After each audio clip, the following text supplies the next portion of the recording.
Pour élever des enfants, il faut les aimer. Pour les aimer, il faut les voir comme des cadeaux.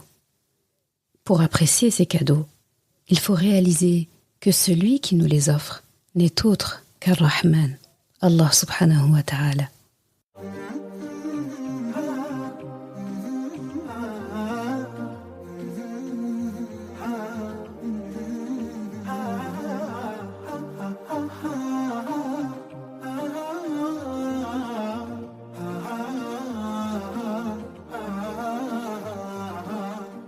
Bienvenue sur Coran de ton cœur, le podcast qui t'aide à reconnecter ton cœur à ton Coran.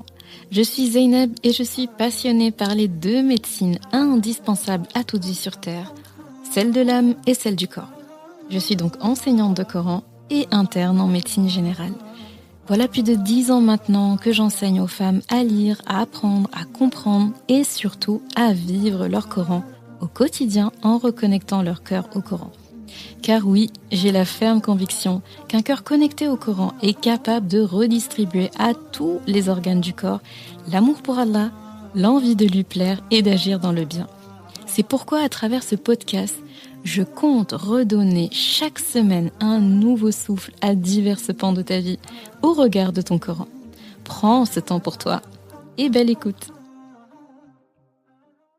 Assalamu alaikum wa rahmatullah. J'espère que tu te portes bien ainsi que tes proches. Heureuse de te retrouver une semaine de plus pour un nouvel épisode de notre podcast.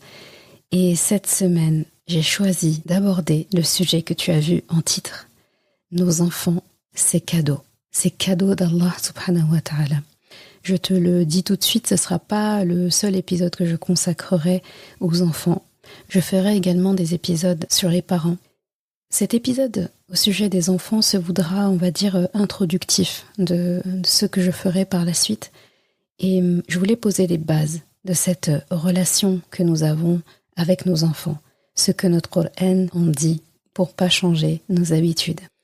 Et donc, de ce fait, je te laisse avec les ayats qui ont motivé l'épisode du jour.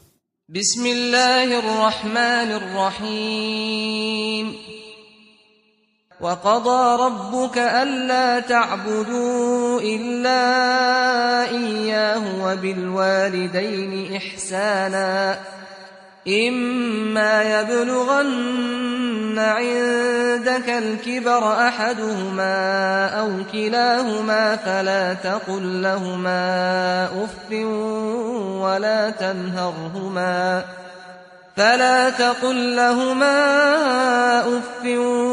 ولا تنهرهما وقل لهما قولا كريما واخفض لهما جناح الذل من الرحمة وقل رب ارحمهما كما ربياني صغيرا. Et ton Rabb, ton Seigneur a décrété n'adorer que lui et marquer de la bonté envers les pères et mères. Si l'un d'eux ou tous deux doivent atteindre la vieillesse auprès de toi, alors ne leur dis pas « et ne les brusque pas, mais adresse-leur des paroles respectueuses et par rahma, abaisse pour eux l'aile de l'humilité et dis « Ô mon Rabb, fais preuve de rahma envers tous deux, comme ils m'ont élevé tout petit. » Tu trouveras ces ayats à la sourate Isra, ayat 23 et 24. Tu dois sûrement te demander pourquoi est-ce qu'elle parle d'un épisode sur les enfants et elle nous mentionne une ayat parlant des parents. Eh bien, c'est pour te dire que les deux sont liés. Et la partie qui m'intéresse particulièrement, c'est la fin de la ayat 24, où Allah subhanahu wa ta'ala nous demande de faire une invocation envers nos parents en incluant dedans une action que les parents étaient supposés avoir vis-à-vis de nous, en tout cas ont tenté d'avoir vis-à-vis de nous, à savoir, fais preuve de rahma envers eux, comme ils m'ont élevé petit. Kama rabbayani saghira. C'est hyper important. Mais avant de rentrer là-dedans, j'aimerais te souligner en fait les mots qu'Allah subhanahu wa ta'ala emploie ici dans cette relation parent-enfant. Et que finalement, ça nous enseigne une grande leçon dans notre relation avec nos enfants, parce qu'aujourd'hui, on se concentre sur nous, en tant que parents, comment est-ce qu'on doit voir nos enfants? Parce que avant de se questionner sur comment un enfant voit ses parents, il faudrait déjà que le parent fasse sa part du travail pour que l'enfant, justement, puisse grandir de façon à pouvoir faire sa part du travail. Et le mot-clé dans ta relation avec ton enfant, je pense que tu as dû le repérer, c'est la rahma. Ce mot est mentionné à 2 reprises dans la ayah, quand on dit « Et par rahma abaisse envers eux l'aile de l'humilité ». C'est Allah subhanahu wa ta'ala qui nous demande de faire preuve de rahma envers nos parents. Et il dit ensuite « Fais preuve de rahma envers tous deux », en parlant de ce que nous disons vis-à-vis de nos parents. Donc, l'enfant est enjoint par Allah subhanahu wa ta'ala de faire preuve de rahma envers ses parents, et de la même façon, l'enfant demande à Allah subhanahu wa ta'ala de faire preuve de rahma envers ses parents, comme ils l'ont élevé petit, en supposant, comme eux ont fait preuve de rahma, ou en tout cas auraient dû faire preuve de rahma. Je le mentionne parce que je sais que on n'a pas tous les mêmes modèles familiaux. Il y a des personnes qui ont eu des enfances difficiles, qui ont vécu avec des parents qui n'ont pas été forcément faciles et qui ont pu ressentir leur relation avec leurs parents comme étant dénuée de rahma, par exemple. Donc, ces personnes-là, s'ils entendent cette ayah, ils peuvent se dire ils m'ont pas élevé avec rahma, par exemple, ou bien je n'ai pas ressenti de rahma. Pourquoi est-ce que je devrais le demander? Ce n'est pas une condition qu'Allah subhanahu wa ta'ala donne au sujet du bon comportement que l'on doit à nos parents. On le doit quelle que soit la situation. C'est soumis à aucune condition. Il n'y a aucun texte, ni dans le Coran, ni dans les dires du prophète sallallahu alayhi wa sallam, qui autorise quelqu'un à manquer de respect envers ses parents. Je dirais même qui autorise quelqu'un à faire preuve de autre chose que d'excellence envers ses parents. En mentionnant Kama Rabbayani Saghira, cette partie-là, elle s'adresse aux parents. Ce n'est pas un enfant qui doit lire ça et se dire « Ah, mais attends, il n'a pas été top avec moi quand j'étais petit, hein. C'est soumis à condition, là, d'accord, donc je donne ce qu'on m'a donné, je rends ce qu'on m'a donné. » Absolument pas. Quel que soit le traitement que nos parents ont pu nous donner, nous ne serons jamais à la hauteur de leur statut auprès d'Allah. Et d'ailleurs, la ayah commence très fort en disant « Wa qada rabbuka alla ta'budu illa iyyah wa bil walidayni ihsana » Donc Allah subhanahu wa ta'ala commence par parler de lui et de ce qu'on lui doit. Donc Allah subhanahu wa ta'ala commence par dire « Il faut m'adorer que moi en fait ». Et ensuite il dit « Et à tes parents, envers tes parents, excellence ». Comme pour dire « Tu peux pas faire moins que l'excellence ». Et l'excellence c'est déjà ton maximum parce que la perfection c'est pas pour nous. Nous sommes des êtres perfectibles, donc on n'est pas du tout parfait, on est imparfait. Donc le degré le plus élevé auquel on peut mener nos actions, c'est l'excellence. Et Allah subhanahu wa ta'ala dit que pour tes parents, tu peux pas faire moins que l'excellence. C'est pour dire qu'en fait, c'est ton minimum. C'est pas ton maximum, c'est ton minimum. Comme pour dire que tu pourras toujours faire plus envers tes parents. D'accord? Donc c'est un très beau jeu dans la langue, en nous disant que tu peux pas faire moins, en supposant que tu peux faire plus, et d'un côté, l'être humain ne peut pas vraiment faire plus que de l'excellence parce que c'est son maximum. Quand Allah subhanahu wa ta'ala parle comme ça, avec un mot qui peut donner un sens dans une situation et supposer un autre sens dans une autre situation, c'est comme pour nous dire, eh bien, il faut que tu continues, que tu continues, que tu continues. Si jamais t'arrives à un moment donné où tu sens que ah mais là, j'ai vraiment fait beaucoup pour mes parents, je pense que j'ai atteint l'excellence, ça veut dire qu'il y a encore à faire. Il faut toujours avoir le sentiment qu'on a encore à faire. Donc, ihsan, l'excellence.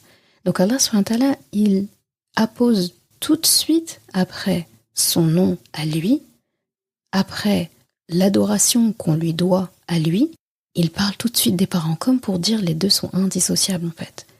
Tu ne peux pas m'adorer correctement et manquer à ton devoir envers tes parents, manquer de respect à tes parents, faire moins que l'excellence ihsan envers tes parents. Donc la ayah commence par Rabb, et j'ai déjà donné la définition de Rabb si tu te rappelles. Si tu te rappelles pas, je te redirige vers les premiers épisodes, donc l'épisode 1, l'épisode 2, où je parle beaucoup de la notion de Rabb. à quel point c'est beaucoup plus que le sens de Seigneur, c'est vraiment celui qui prend soin, c'est celui à qui tu appartiens. Et je te laisse revoir cette définition. Et la ayah termine par un mot qui est issu de la même racine. Kama rabbayani saghira. Donc c'est un verbe qui est tiré de la même racine que rabb. Et on a vu que dans rabb était inclus aussi la notion d'élever, d'éduquer, de s'occuper d'eux, de prendre soin d'eux, de pourvoir aux besoins de quelqu'un. Eh bien, c'est ce qu'un parent est supposé faire pour son enfant. Donc la ayah, on a l'impression qu'elle commence par les devoirs des enfants, et d'ailleurs ça va parler énormément on a l'impression que toute la ayah finalement parle du devoir de l'enfant envers son parent, mais il termine par un rôle et un devoir des parents envers ses enfants. Et c'est là-dessus qu'on va se concentrer pendant cet épisode. Et pour que cette éducation, cette élévation de ton enfant au rang de serviteur, servante digne auprès d'Allah subhanahu wa ta'ala, pour que ça puisse se faire dans de bonnes conditions, eh bien l'ingrédient clé, l'ingrédient secret, l'ingrédient magnifique dans cette histoire, c'est la rahma. Et c'est pour ça qu'il s'est répété 2 fois dans cette ayah. Et c'est pour ça aussi qu'entre chaque sourate, on doit répéter Bismillahirrahmanirrahim. Donc Allah subhanahu wa ta'ala se définit dans le Coran, tout au long du Coran, donc au moins 114 fois. Donc entre chaque sourate, nous devons nous rappeler qu'Allah subhanahu wa ta'ala est Ar-Rahman et Ar-Rahim, donc celui qui fait preuve de grande rahma. Et il nous demande de faire preuve de cette même rahma envers nos parents et de demander également la rahma d'Allah sur nos parents. Mais si l'on veut un enfant qui puisse demander à Allah subhanahu wa ta'ala la rahma sur les parents, eh bien ça suppose que le parent a fait preuve de rahma envers son enfant. Car on dit que on ne peut pas donner ce qu'on n'a pas. L'enfant, il ne faut pas attendre de lui qu'il donne quelque chose qu'il n'a pas connu. Il reproduit, il refait ce qu'on lui a fait. C'est pour ça qu'Allah subhanahu wa ta'ala nous ouvre les yeux en tant que parents en insistant à la fin, comme pour nous rappeler, attention, j'ai beaucoup parlé de ton enfant, mais toi tu n'es pas en reste. L'enfant, il lui fait dire dans sa propre bouche à lui, Kama rabbayani saghira, comme ils m'ont élevé, comme ils se sont occupés de moi, comme ils ont pris soin de moi, comme ils ont été compatissants envers moi, comme ils ont tout fait pour moi quand j'étais tout petit. Et là, c'est hyper important. Il y a beaucoup de pépites dans cette ayah, juste dans cette petite partie de la ayah 24, qui nous donne énormément d'informations sur notre rôle de parents et sur comment est-ce qu'on doit voir nos enfants. Parce qu'Allah subhanahu wa ta'ala met en lumière comment les enfants doivent nous voir. C'est comme pour dire, eh bien toi, à un moment donné, tu dois voir tes enfants comme ça, pour que eux puissent te le rendre encore mieux. Donc la rahma est un ingrédient indispensable dans ta relation avec tes enfants. D'ailleurs, je pense pas avoir abordé dans les épisodes précédents, ou en tout cas je me rappelle pas, la notion de rahma. Ce mot en fait, rahma, on en entend beaucoup parler quand on dit Bismillahi ar-Rahmani ar-Rahim. Donc Allah se définit déjà par le propriétaire de la rahma, le distributeur de la rahma, qu'il est celui qui est Rahman et celui qui est Rahim. Et il nous demande de faire preuve de rahma. Il dit même dans d'autres ayahs, quand il parle du couple, qu'il a établi la rahma entre le couple. Donc, c'est-à-dire que quand il s'agit de relations familiales, et même d'autres relations, des relations d'amitié, des relations dans la Ummah, mais énormément dans la relation familiale, eh bien, il répète tout le temps ce mot. Donc, ce mot rahma revient beaucoup. Qu'est-ce que ça veut dire ? Ça veut dire miséricorde seulement, comme il est traduit communément. Bien là, tu as l'habitude, Ça ne veut pas seulement dire miséricorde. Miséricorde est une part de la rahma, mais ce n'est pas toute la rahma. C'est presque réducteur que de traduire rahma par miséricorde uniquement. Rahma, de la racine ra-ha-ma, c'est l'amour déjà. L'amour déjà, c'est plus que miséricorde. Et c'est pas seulement l'amour, c'est un amour rayonnant, un amour inconditionnel, un amour qui est expansif. Un amour, en fait, c'est pour ça qu'on parle de rayonnant, parce que les rayons de soleil, par exemple, est-ce qu'ils ont une fin? Est-ce qu'on peut dire le rayon de soleil, il s'arrête là-bas? C'est-à-dire, si tu regardes, tu fixes le soleil et tu regardes les rayons partout où ils vont, tu n'arrives pas à voir leur fin, en fait. Tu n'arrives même pas à voir le début, même. Tellement ça brille. Et en fait, le rayon s'étendra aussi loin que ta vue te portera. C'est ça, en fait, Rahma. Et le soleil n'a pas qu'un seul rayon, il a des rayons. Donc, Rahma a d'innombrables rayons, et chaque rayon, déjà, est à perte de vue. Donc, c'est te dire à quel point c'est un amour qui est large, en fait, qui est expansif. Eh bien, c'est cette Rahma qu'Allah subhanahu wa ta'ala s'est assigné. C'est-à-dire qu'à chaque fois qu'il parle de nous, chaque fois qu'on lit le Coran, chaque fois qu'on pense à Allah, il veut qu'on pense à lui comme étant celui qui est le propriétaire de cet amour-là. Et dans la langue arabe, il y a beaucoup de mots, il y a plusieurs mots, il me semble qu'il y a une trentaine ou plus, qui rentrent dans le champ lexical de l'amour. Mais Rahma, c'est celui qui a le plus haut degré, c'est-à-dire c'est le terme qui traduit l'amour, le terme le plus fort en fait, pour parler d'amour.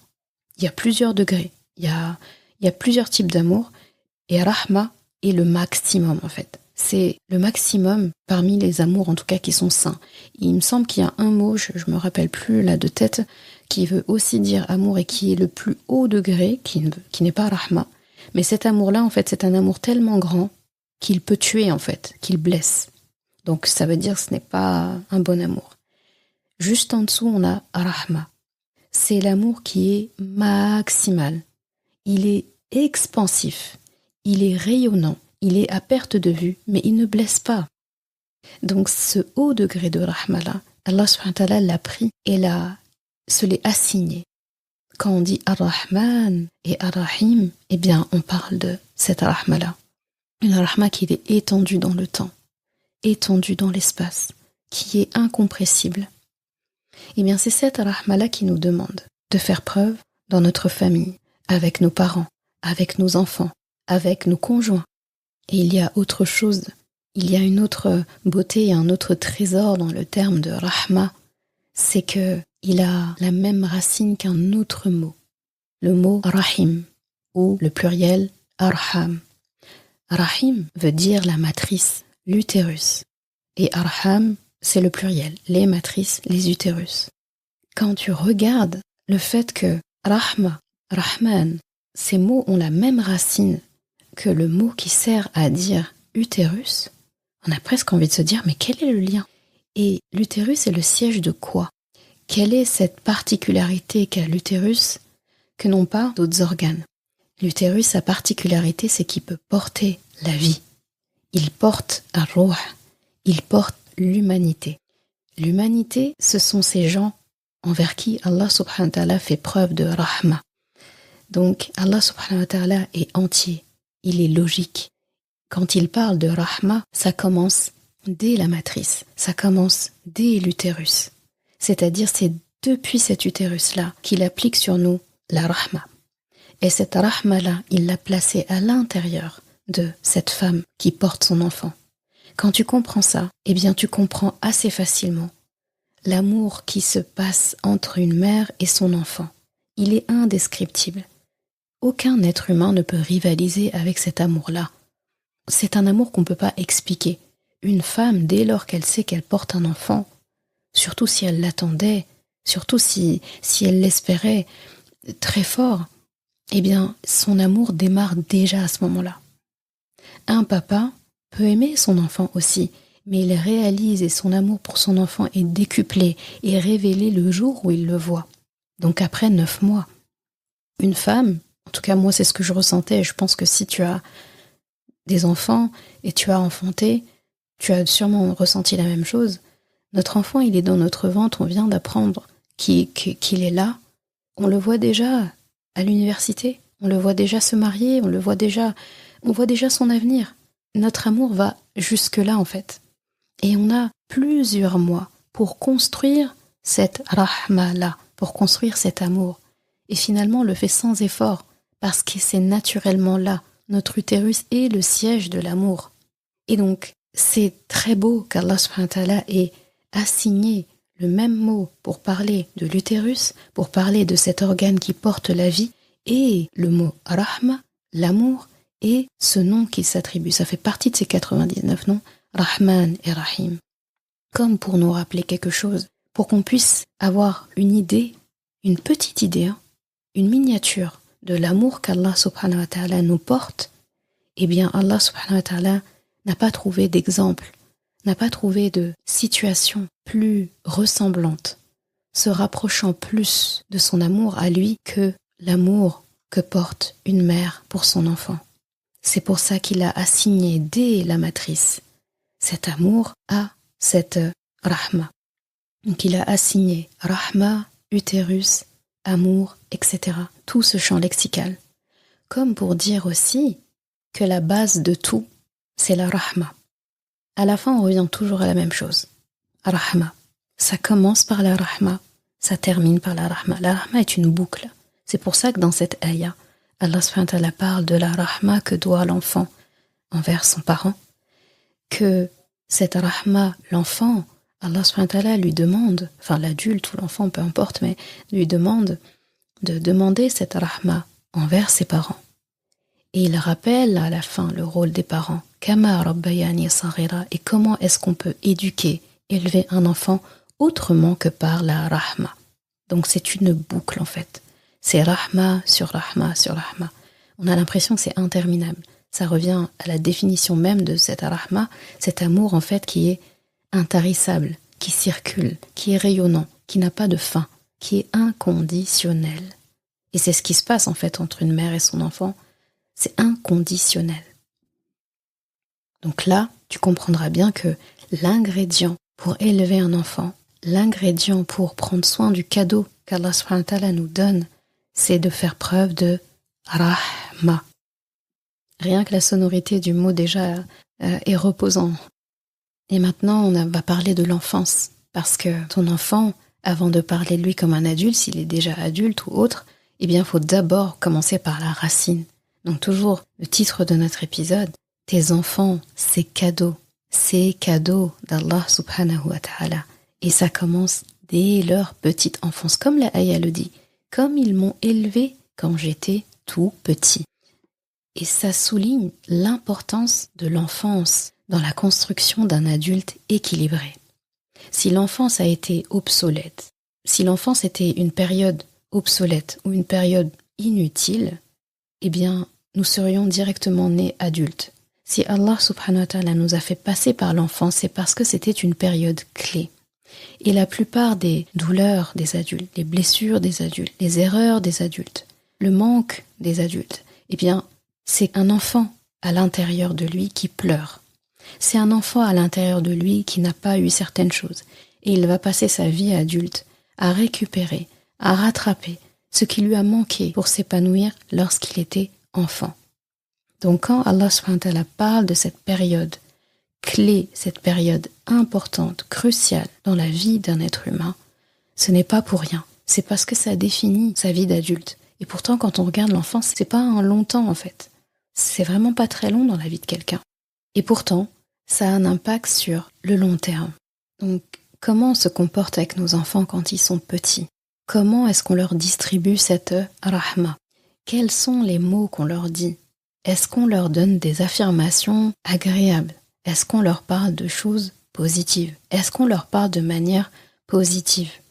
Quand je te dis ça, ça me fait penser à Ya'qub alayhi salam, le père du prophète Youssouf alayhi salam.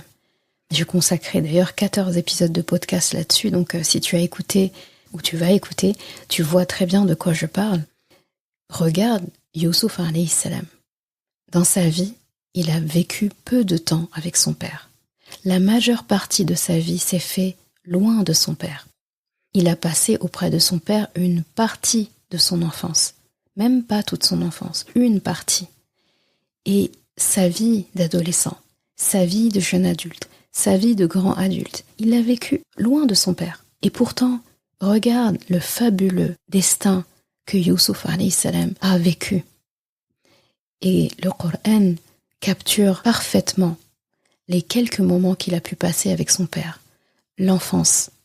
Analyse ces mots. Je te renvoie d'ailleurs vraiment aux épisodes consacrés à ça dans la partie du podcast où je parle de Youssouf, le plus beau des récits. Regarde comment son père lui parle. Regarde comment son père prend soin de lui. Regarde comment son père lui parle de son avenir. Comme pour nous rappeler que Youssouf alayhi salam, qui a grandi auprès de non-musulmans, dans un pays d'idolâtres de non-musulmans, dans une maison de non-musulmans. Il a été en prison après de non-musulmans. Là où il a été, il n'avait pas de livre pour lui apprendre la religion. Il n'avait personne pour lui rappeler qu'il fallait faire la prière.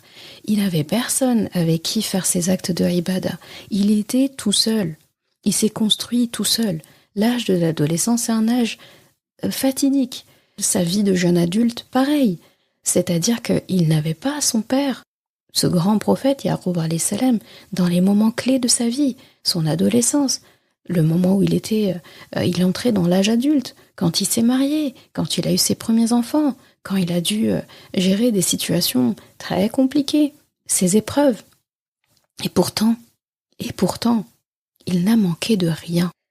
Et il a eu une magnifique histoire, une magnifique fin en fait, un beau dénouement. Et quand il a retrouvé son père ne s'est pas inquiété en fait de comment Youssouf alayhi salam a évolué et ce qu'il est devenu. C'était tout simplement l'accomplissement de ce rêve qu'il a fait en étant enfant. Et Yaqub alayhi salam l'a rassuré, il n'est pas étonné de ce Youssouf alayhi salam qu'il retrouve. Et qu'est-ce qui était important dans ce que Yaqub alayhi salam a fait dans l'enfance de son fils, son petit garçon? Eh bien, il lui a donné toute la rahma nécessaire, dans les mots, dans les gestes. C'est très important. Et le Coran capture ça, comment il lui parle. Il capture en fait ces mots positifs, ces mots d'affirmation, ces mots d'encouragement qu'il donne à son fils. Comme pour nous enseigner à nous, comment il a nourri son fils, Youssouf alayhi salam, dans sa tendre enfance, a suffi en fait à le solidifier, à l'accompagner pendant tout le reste. En plus, bien sûr, d'Allah subhanahu wa ta'ala, parce que Yaqub alayhi salam, il a une éducation intelligente. Il a confié cet enfant à Allah subhanahu wa ta'ala. Tout revient à Allah. Donc faire preuve de rahma aussi envers cet enfant, c'est placer cet enfant à son propriétaire véritable, Allah subhanahu wa ta'ala. On fait preuve de rahma envers cet enfant parce que c'est une créature d'Ar-Rahman. Il ne nous appartient pas, cet enfant. Donc on fait que prendre soin d'un dépôt d'Allah, que prendre soin d'un cadeau qu'Allah subhanahu wa ta'ala nous fait en fait. Donc de manière générale, il faut vraiment que tu apprennes dans la vie avec n'importe qui, mais là on parle de nos enfants, eh bien tout ce qu'on transmet à notre enfant, ça doit se faire avec un départ d'amour, ça doit se faire par rahma. De toute façon, dans la vie, il faut un minimum d'amour, un minimum de rahma pour transmettre quoi que ce soit et pour apprendre aussi quoi que ce soit. Nos enfants ont besoin de cette rahma-là pour apprendre, pour évoluer, pour comprendre aussi. Regarde le lien qu'un bébé, un tout petit bébé a avec sa mère, a avec ses parents, mais en particulier avec sa mère. Le regard, le soin. Il y a des tas d'études qui ont été faites sur un enfant en fait, dont on s'occupe, mais on s'en occupe vraiment en faisant les actes théoriques, le changer, lui donner à manger, etc., sans expression faciale spéciale, sans affection spéciale, vraiment juste je m'en occupe parce qu'il faut s'en occuper. Eh bien on a vu qu'en fait ces enfants, ils se laissaient mourir, parce qu'ils ont besoin d'interaction, ils ont besoin de sourire, ils ont besoin d'entendre des paroles valorisantes, ils ont besoin d'entendre qu'on chantonne, ils ont besoin de câlins, ils ont besoin de proximité, de chaleur, d'amour. Ça les fait grandir. Autrement, ils ne grandissent pas. Ils se laissent dépérir. Donc avec nos enfants, on doit vraiment faire preuve de flexibilité, d'adaptabilité, toujours sous couvert de rahma. Et il y a une réflexion que je me fais, c'est que, en fait, faut vraiment se dire, en tout cas, moi, c'est comme ça que je réfléchis quand je regarde mes enfants, des enfants, même des autres. Quand je vois des enfants petits comme ça, je me dis, mais subhanallah, c'est vraiment un honneur d'avoir sous son toit des êtres issus de moi, dont le propriétaire est Allah subhanahu wa ta'ala, Et je me dis, mais quel honneur de les avoir sous mon toit. Quel honneur en fait de les avoir avec moi. Je me dis, Allah subhanahu wa ta'ala m'a fait confiance à moi pour m'en occuper, pour les élever, pour les faire grandir, pour leur apprendre qui est Allah, qui est Ar-Rahman qui me les a confiés. Parce que faire grandir des enfants sans leur apprendre qui est celui qui nous les a confiés, eh bien c'est quand même compliqué. Eh bien Allah subhanahu wa ta'ala m'a fait confiance à moi pour leur tenir compagnie sur la route vers le paradis. Parce que finalement c'est ça la finalité.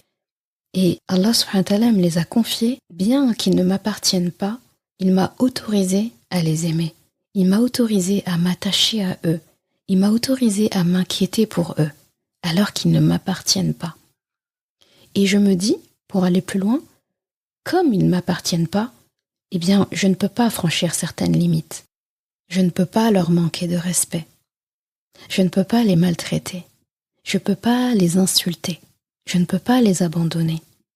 Je ne peux pas manquer à mon devoir de soin envers eux. Je ne peux pas les empêcher d'être eux-mêmes. Je ne peux pas les rabaisser. Je ne peux pas laisser d'autres personnes leur faire du mal, si en tout cas j'en suis témoin. Je ne peux pas ne pas leur parler de leur véritable propriétaire, leur créateur, Allah subhanahu wa ta'ala, Ar-Rahman. Je ne peux pas leur parler d'Allah en mal. Je ne peux pas les laisser penser qu'Allah subhanahu wa ta'ala leur veut autre chose que du bien. Je ne peux pas leur faire peur à travers Allah. Je ne peux pas les laisser penser qu'ils doivent avoir peur d'Allah subhanahu wa ta'ala.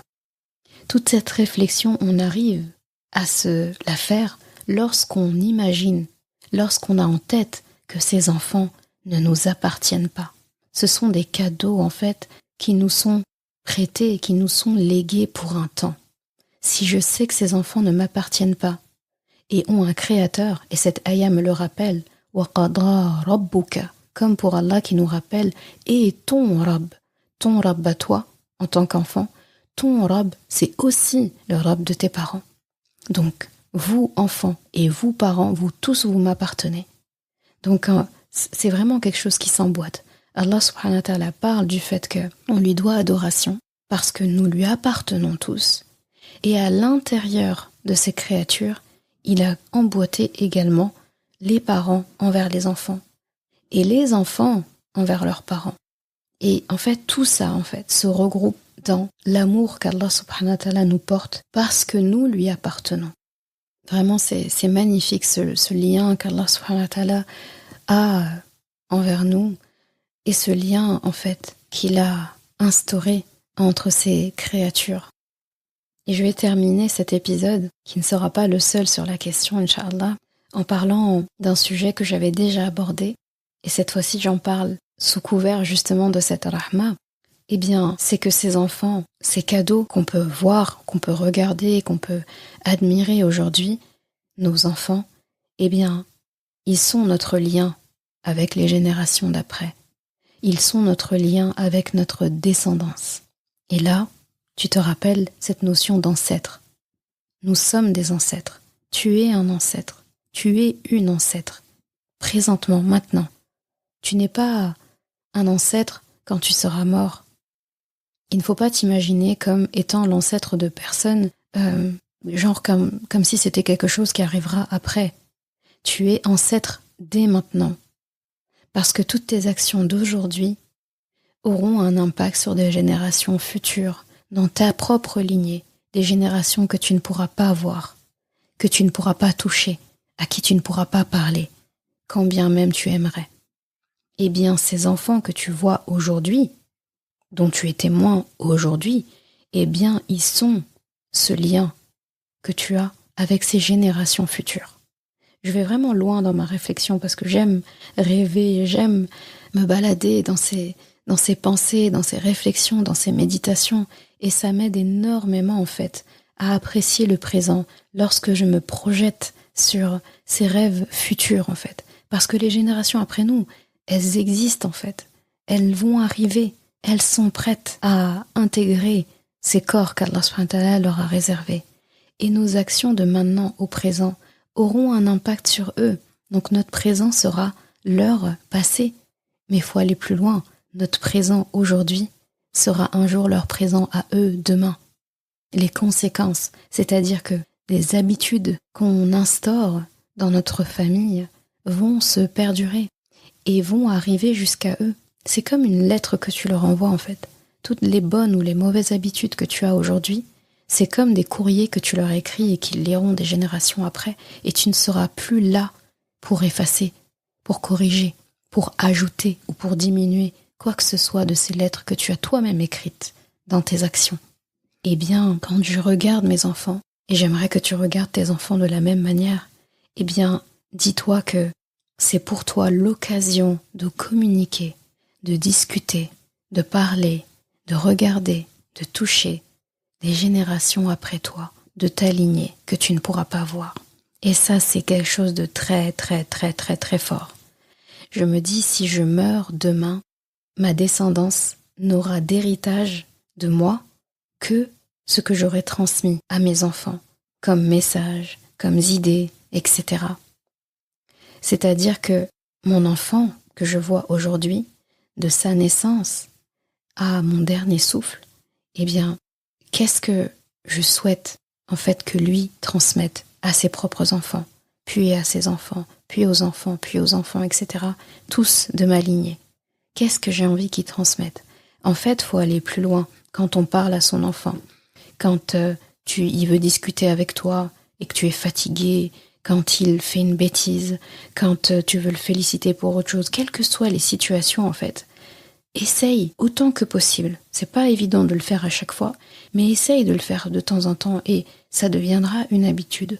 Regarde-les en te disant, est-ce que cette réponse que je lui donne, que je m'apprête à lui donner, est-ce que ce regard que je m'apprête à lui lancer, est-ce que ce toucher que je m'apprête à faire sur lui, est-ce que c'est ça en fait que je souhaite faire à ma génération? En fait, quand tu regardes ton enfant, je pense, allez, admettons, je regarde ma fille et elle me pose une question, elle me parle, ou voilà, elle discute en tout cas avec moi, dans la réponse que je vais lui donner, dans le regard que je vais lui lancer, dans la manière dont je vais la toucher, la prendre dans mes bras, lui serrer la main, ou lui faire un bisou. Eh bien, j'essaye de me dire, si là j'avais mon arrière petite fille, et qu'est-ce que j'aimerais pouvoir un jour rencontrer toutes ces petites filles de ma lignée, tous ces petits garçons de ma lignée. Est-ce que cette arrière petite fille, c'est comme ça que je ferais avec elle si j'avais l'occasion de la voir? Et là, ça change complètement les choses. Ça change tout. Est-ce que là, tout de suite, si on te donnait l'opportunité de rencontrer, de parler, de prendre très fort dans les bras une personne de ta lignée, 5, 6, 7, 8 générations après toi, on te faisait l'opportunité de te dire tu vas pouvoir la rencontrer là tout de suite. Est-ce que tu as envie de lui crier dessus quand tu la verras? Est-ce que tu veux la taper quand tu la verras? Est-ce que tu veux la pousser ou la regarder méchamment quand tu la verras? Jamais de la vie. Tu te prépares à te comporter de la meilleure façon envers cette créature. Eh bien, pourquoi ne pas le faire avec cette créature qui est déjà devant toi et qui sera ce témoin pour des générations après toi? Peut-être qu'on ne vivra pas assez longtemps pour voir nos petits-enfants, juste les enfants de nos enfants. Ne parlons pas de nos arrière-petits-enfants, les enfants de nos petits-enfants. Mais on a cette chance et ce cadeau de pouvoir voir nos enfants actuels, tant qu'on respire en fait. Eh bien, c'est eux qu'Allah nous a donnés. Alors, prenons soin d'eux en fait, et faisons preuve de rahma envers eux. Parce qu'en faisant preuve de rahma envers eux, on fait preuve de rahma envers tous ces enfants de notre lignée que nous ne verrons pas. C'est une notion que j'aime beaucoup aborder parce que déjà elle me touche énormément et elle me permet de faire attention à mes actions. Parce que quand je sais que mes actions n'auront pas de conséquences que sur moi, mais elles auront une conséquence sur toute ma descendance sûrement, eh bien je réfléchis à 2 fois quand je fais quelque chose. Si je fais une bêtise, je réfléchis à 2 fois. Et si je fais une bonne action, je la fais avec fierté parce que j'aurais pensé 2 fois. Ça, je veux que ça se perdure. Ça, je veux que les générations après moi se le fassent passer entre eux. Ça, je veux que ce soit une lettre qui circule dans ma famille. Alors que ça, non, ça, j'aimerais pas. Je veux pas qu'on se souvienne de moi comme de quelqu'un qui a fait telle ou telle action. Un péché que je fais, mon enfant l'apprend, il le transmet à son enfant, et ainsi de suite. Et un jour, quelqu'un dans ma lignée va le faire et il saura même pas pourquoi il le fait. Et en fait, j'aurais honte de me dire, c'est moi le coupable. C'est moi qui ai commencé ça. Cette personne qui l'a fait 8 générations après moi, c'est moi qui ai commencé cette mauvaise action. C'est triste. Alors, autant penser à l'inverse. Cette bonne action que 8 générations après moi ont fait, je sais pas pourquoi j'ai parlé de 8 et pas 10. Allez, on va dire 10. 10 générations après moi, eh bien, je serais fière devant Allah subhanahu wa ta'ala de pouvoir dire, ce jour-là, ce matin-là, de telle année, j'ai décidé de commencer telle action. J'ai décidé de prier une prière surrogatoire. J'ai décidé d'arrêter de mentir. J'ai décidé de faire du Coran mon compagnon. J'ai décidé de faire de mon époux ou de mon épouse ma meilleure ou mon meilleur ami. J'ai décidé de aider telle ou telle personne. J'ai décidé de... Il y a une action que j'ai démarrée. Je suis restée constante dessus. Et des générations après moi, 10 générations après moi, ça se perdure. Et ces gens-là le font sans réfléchir. Ils se doutent même pas en fait que ça vient de moi. Et Allah subhanahu wa ta'ala, il le dit Yawm al-Qiyamah, Allah il ne voit pas que les résultats, il voit les efforts. Et il remonte loin, loin, loin, loin dans les comptes. Il n'oublie rien. Il n'y a rien qui lui échappe.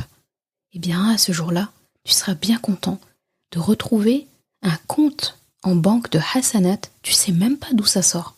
Tu vas te dire pourquoi est-ce que j'ai tout ça? Je comprends pas, j'ai pas fait j'ai fait une action comme ça, mais je comprends pas en fait pourquoi est-ce que ça a autant pris? Parce que j'ai vécu de telle date à telle date, donc cette action elle allait de telle date à telle date. Et Allah subhanahu wa ta'ala, tu seras bien heureuse quand il te dira, eh bien, tu as entrepris cette habitude-là. Ton fils, ta fille a fait pareil. Son fils, sa fille a fait pareil. Et ainsi de suite. Et ça a continué jusqu'à la fin des temps. Bah, l'origine, c'était toi. Donc je te rends les royalties. Tiens, ce sont quelque part, entre guillemets, les intérêts, quoi. Tu as fait, et ça s'est démultiplié. Je te rends le bénéfice de ton commerce, tout simplement. Là aussi, ça renvoie encore au commerce avec Allah. Ça fait partie du commerce avec Allah. Donc tu vois comment toutes les notions se recoupent. Rahma, commerce, ancêtre, tout est lié en fait. C'est pour ça qu'il faut voir ça comme un cadeau, nos enfants. Donc vraiment, en tout cas moi c'est quelque chose que je me dis tout le temps quand je les regarde, je me dis, si j'ai une mauvaise relation avec mon enfant, et si je pars de ce monde, eh bien je pars en communiquant ça à ma descendance. Pour moi c'est exactement comme pour dire au reste de ma descendance, bah j'ai une mauvaise relation avec vous aussi. Non, j'ai pas envie en fait. Parce que ça, en plus tu t'en vas, et autant les bonnes actions se démultiplient et ça engendre plein de bonnes actions. Il y a plein de bonnes habitudes qui vont découler de cette habitude-là. Donc, en fait, les bénéfices que tu as, tu ne sais même pas jusqu'où ils peuvent aller. Mais de la même façon, une mauvaise action que tu fais, et que tu fais plusieurs fois, en fait, que tu perdures, tu pars de ce monde avec cette action-là, eh bien, quand ton enfant va le reproduire, il va le reproduire à sa sauce. Il va le reproduire en y injectant de sa personnalité, de son caractère, de ses habitudes, et il va le transmettre à ses enfants. Et chacun, et en fait, peut en découler toutes sortes de choses que tu n'imagines pas. Et les conséquences peuvent être gravissimes, en fait. Et là, tu te dis, mince. Donc, il faut vraiment se dire, j'ai envie de laisser un bon souvenir à ma descendance. Donc, je laisse un bon souvenir à cet enfant-là qui est là devant moi, qui va grandir très vite et qui va devenir un adulte, que je pourrais voir grandir ou pas. Ça, c'est Allah qui sait. Donc, il faut vivre chaque moment comme si c'était le dernier. Chaque moment que je passe avec mon enfant, je dois m'efforcer de penser que c'est aussi un moment que je passe avec les futures générations de ma descendance. Quand je te dis que je vais loin dans mes pensées, il faut vraiment me croire. Quand je m'assois avec mon enfant, ça m'arrive pas à chaque seconde, mais il m'arrive des fois d'aller loin, de regarder mon fils, de regarder ma fille, chacun de mes enfants en me disant, ce moment que je passe avec mon fils, eh bien, c'est comme un moment que je passe avec d'autres générations après moi. la 10e génération. Je suis en train de passer un moment avec la 10e génération. Parce que mon fils, ma fille, est en fait ce début de toutes les générations qui vont arriver. En tout cas, ma part d'action, elle commence avec eux. Parce que je n'aurai pas la main. Je n'aurai pas de possibilité avec la 10e génération. Je ne pourrai rien faire. Et bien dans ce cas, je me dis, est-ce sur ce ton-là que j'ai envie de parler à la 10e génération? Est-ce ce regard-là que je veux lancer à la 10e génération? Est-ce cette façon de toucher que je veux faire à la 10e génération? Est-ce que je veux que ce soit ces mots-là qu'ils entendent de moi? Là, avec ça, ça répond à toutes tes questions, à toutes mes questions, à toutes nos questions. Nos enfants sont des cadeaux. Je répète ce que je disais en introduction. Pour élever des enfants, il faut les aimer. Donc, il faut faire preuve de rahma envers eux. Pour faire preuve de rahma envers eux, il faut les voir comme des cadeaux. Et pour apprécier ces cadeaux, eh bien, il faut réaliser que celui qui nous a offert ces cadeaux n'est autre qu'Ar-Rahman, le plein d'amour, le plein de rahma. Et la boucle se ferme sur la rahma, encore une fois. On commence par la rahma, on termine par la rahma. Donc à l'intérieur, ça ne doit être que rahma. Et ça tombe bien, nos enfants sont là pour faire perdurer cette rahma. Qu'Allah subhanahu wa ta'ala fasse de nos enfants la tranquillité de notre cœur. Et que nous soyons, nous aussi, la tranquillité de leur cœur.